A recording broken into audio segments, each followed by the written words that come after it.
आज ही रॅली महाराष्ट्राचे IAS अधिकारी, निर्भीड आणि प्रामाणिक आणि कर्तव्यदक्ष अधिकारी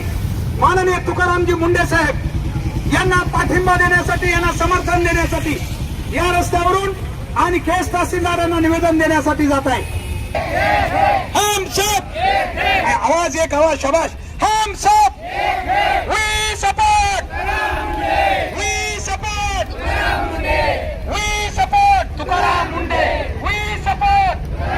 औरंगाबाद, वी सपोर्ट माता की जय। कर्तव्यदक्ष निर्भय अधिकारी IAS अधिकारी तुकाराम मुंडे साहेब यांची कुठलीही यापुढे बदली करू नये किंवा त्यांच्यावर कोणतीही कारवाई करू नये यासाठी जनतेच्या वतीने इशारा देण्यासाठी ही रॅली या ठिकाणी केस तहसीलला निवेदन देण्यासाठी जात आहे। हे कर्तव्यदक्ष निर्भय प्रामाणिक अधिकारी जो या महाराष्ट्रात आज काम करत आहे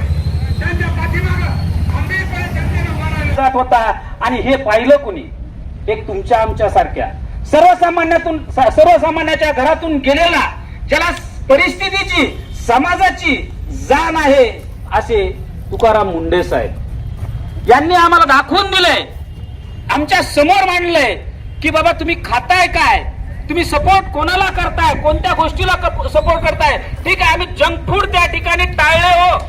आमच्या हेल्थसाठी आम्ही जंक फूड टाळले, त्यासाठी आम्ही फ्रुट्स घेतले, त्यासाठी आम्ही दूध पिलं, पण आम्ही काय पिलं हे आम्हाला कधी कळालं? आता या 8 दिवसात बघू शकता भव्य अशी रॅली या विद्यार्थ्यांची या ठिकाणी निघाली होती आणि केस शहरामध्ये या रॅलीचं नियोजन करण्यात आलं बघितलेले आहेत, पण तरी सुद्धा तुम्हीच नाही तुमच्या कर्तव्याप्रती ठेवलेल्या निष्ठेचं आहे, निष्ठे तुमच्या पाठीमागं त्या ठिकाणी महाराष्ट्र आहे, तुमच्या पाठी 25 मोस्टली आतापर्यंत कुठेही ऐकलेलं सुद्धा नव्हतं की या पद्धतीचं आपण जे दररोज अन्न खातोय तेच नाही, आपण जे फ्रुट्स खातोय त्यामध्ये सुद्धा भेसळ होते, तेच नाही जे मेडिकल मधून आपण औषधं घेतोय त्यामध्ये सुद्धा प्रॉब्लेमॅटिक गोष्टी असतात। आणि हे जे सगळं आपण आजपर्यंत कंझ्युम करत होतो, हे एक व्यक्ती जे तुकाराम मुंडे आहेत, जे त्यावेळेस या पदावर आले आणि ते पदावर आल्यानंतर आपल्या संपूर्ण महाराष्ट्राला कळलं की आपण जे पेढा खात होतो, बेकरी प्रोडक्ट्स जेवढे काय आहेत ते खात होतो किंवा जे फ्रुट्स खात होतो